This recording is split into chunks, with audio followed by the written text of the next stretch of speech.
friends, myself Shreya Pandey. Today I start to teach biology chapter Plant Kingdom. If you like the video, give a thumb, subscribe my channel on the notification bell and let's start the video. Okay friends, start the Plant Kingdom.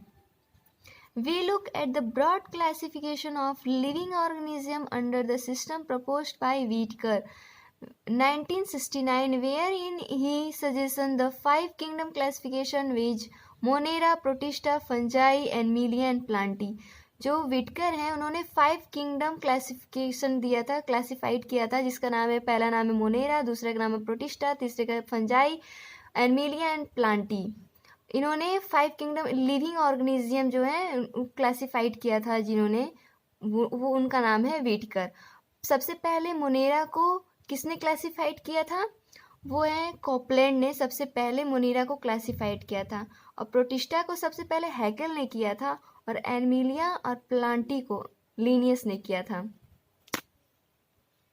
Friends, इसमें ये written नहीं है, बस मैं आप लोग को बता दी हूँ. Okay friends, we will deal in details with further classification within kingdom plantae, popularly known as the plant kingdom. इस चैप्टर में हम प्लांट किंगडम के पूरे इंफॉर्मेशन, पूरे पॉपुलरली के बारे में पढ़ेंगे, पूरे डिटेल्स में पढ़ेंगे प्लांट किंगडम्स को. Okay friends, we must stress here that our understanding of the plant kingdom has changed over time. Fungi और fungi के members of the Monera and Protista having cell wall have now been excluded from Plantae through earlier classification placed them in the same kingdom. So plantae, ये monera, protista having cell walls जो हैं excluded किया गया था, इसको बाहर कर दिया गया था. प्लांटी और एलियर मतलब पहले क्लासिफाइड किया गया था इन्हें सेम किंगडम में, एक ही किंगडम में. So cyanobacteria that are also referred to as blue green algae are not algae anymore. Cyanobacteria जो है वो उसको ब्लू ग्रीन एल्गी में रखा गया है. ये कोई एल्गी नहीं है, ये एक ब्लू ग्रीन एल्गी है. In this chapter, friends, in this chapter we will describe algae, bryophytes, pteridophytes, gymnosperm, angiosperm under Plantae. इस चैप्टर में हम एल्गी के बारे में, ब्रायोफाइट्स के, टेरिडोफाइट्स के, जिम्नोस्पर्म, एंजियोस्पर्म, प्लांटी के बारे में पूरे डिटेल्स में पढ़ेंगे.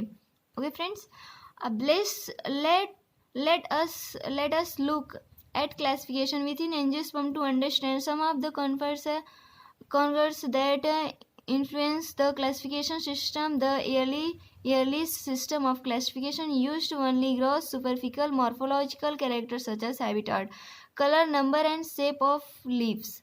They were based mainly on vegetative character or on androecium structure system given by Linnaeus. Okay friends, इसमें कुछ खास नहीं है फ्रेंड, बट ये आर्टिफिशियल बता दिए थे इन्होंने. लीनियस ने आर्टिफिशियल लिविंग जो ऑर्गेनिज्म उसको आर्टिफिशियल देख करके बस बता दिया था. हैबिटाट्स कैरेक्टर को, उसके कैरेक्टर को देखकर बस डिस्क्राइब कर दिया था, जैसे उसके कलर, नंबर, शेप और लिप्स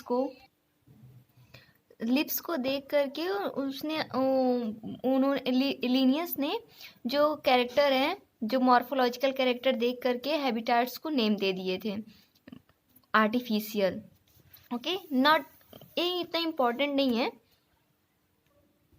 यहाँ से पढ़ते हैं friends. Natural classification system develop which were based on natural affinities among the organism are considered not only the external feature but also internal feature like ultra structure. Friends, इसमें बताया गया है कि इसमें नेचुरल क्लासिफिकेशन जो system है, जिसमें विचार किए गए न कि एक्सटर्नल, न कि बाहरी बल्कि अंदर की विशेषताओं को बताया गया है, लाइक अल्ट्रा स्ट्रक्चर. और फिर अल्ट्रा स्ट्रक्चर मतलब परफेक्ट इन्फ्रैक्चर. Anatomy, embryology and phytochemistry. Anatomy means friends शरीर रचना विज्ञान, और एम्ब्रियोलॉजी मतलब भ्रूण विज्ञान होता है, और फाइटोकेमिस्ट्री लाइक रसायन विज्ञान, पादप रसायन विज्ञान से दैट. और such classification for a flowering plant was given by George Bentham and Joseph Dalton Hooker. जो फ्लावरिंग प्लांट का जो क्लासिफिकेशन है, फ्लावरिंग प्लांट फ्रेंड्स एंजियोस्पर्म में आते हैं। तो फ्लावरिंग प्लांट का जो फ्लावरिंग प्लांट को जो दिया था उसका नाम है friends George Bentham and Joseph Dalton and Hooker ने दिया था। Okay friends, at present phylogenetic classification, sorry दिख नहीं रहा है अच्छे से। Okay, at present phylogenetic classification system based on evolutionary relationship between the various organism are acceptable। Phylogenetic classification system जो है फ्रेंड्स वो एंगल और प्रेंडल ने दिया था। इसमें रिटर्न नहीं है, बस मैं बता दे रही हूँ, आप सुन लो। और बेस्ड ऑन आधारित किया गया है, फाइलोजेनेटिक क्लासिफिकेशन सिस्टम बेस्ड आधारित किया गया है विकासवादी संबंध और विभिन्न जीव को स्वीकार किया गया है इसमें। They assume that organisms belonging to the same taxa have a common ancestor। सारे ऑर्गेनिज्म को जो इसमें बिलोंग करते हैं उनको सेम टेक्सा में रखा गया। सेम टेक्सा का मतलब फ्रेंड्स जो बायोलॉजिकल ग्रुप होते हैं, जो सेम ग्रुप में रखा गया, सेम कॉमन ग्रुप में रखा गया। We now use information from many other source to help resolve difficulties in classification। This become more importance when there is no supporting fossil fuels is this more supporting fossil evidence. इसका मतलब ये है कि इसमें कोई भी बहुत अधिक लोग कोई भी समर्थन नहीं किए थे इसका जीवाश्म का। और इसमें 3 टेक्सोनॉमी है, numerical taxonomy, cytotaxonomy and chemotaxonomy. Numerical taxonomy हम पढ़ते हैं। Numerical taxonomy which is now easily carried out using computer is based on all observable character number and codes are assigned to all the character and the data are then processed in this way। Each character is given equal importance and at the same time hundreds of character can be considered।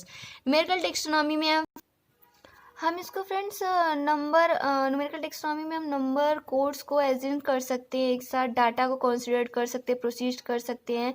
एक साथ ही same time में 100 characters को 100 numbers को एक साथ coding कर सकते हैं, एक साथ राइटिंग कर सकते हैं न्यूमेरिकल टेक्सोनॉमी के जरिए। ओके फ्रेंड्स, नेक्स्ट है साइटोटेक्सोनॉमी। साइटोटेक्सोनॉमी क्या है friends? That is based on a cytological information like chromosome number, structure, behaviour. Cytotaxonomy का फ्रेंड्स कि कोशिकीय इंफॉर्मेशन लाइक जैसे कि क्रोमोसोम का नंबर हुआ, उसका स्ट्रक्चर हुआ, उसका बिहेवियर कैसा है, वैसा वो सब देखते हैं हम इसमें साइटोटेक्सोनॉमी में। ओके फ्रेंड्स, थर्ड आता है कीमोटेक्सोनॉमी। कीमोटेक्सोनॉमी क्या फ्रेंड्स देख सकते हैं हम? That uses the chemical constituent of the plant to resolve confusion are also used by taxonomist this day. Friends, जो प्लांट का जो ये यूज होता है कि कीमोटेक्सोनॉमी जो प्लांट का जो केमिकल घटक होता है, निवारचक होता है, उसमें यूज़ होता है प्लांट में। रिजॉल्व कन्फ्यूज़न सारे कन्फ्यूज़न को ये रिजॉल्व करता है, भ्रूम को हल करता है ये। इसको are also used by the taxonomies this day. इसको हम वर्गीकरण साइंस में भी इस टाइम देख सकते हैं। Okay friends.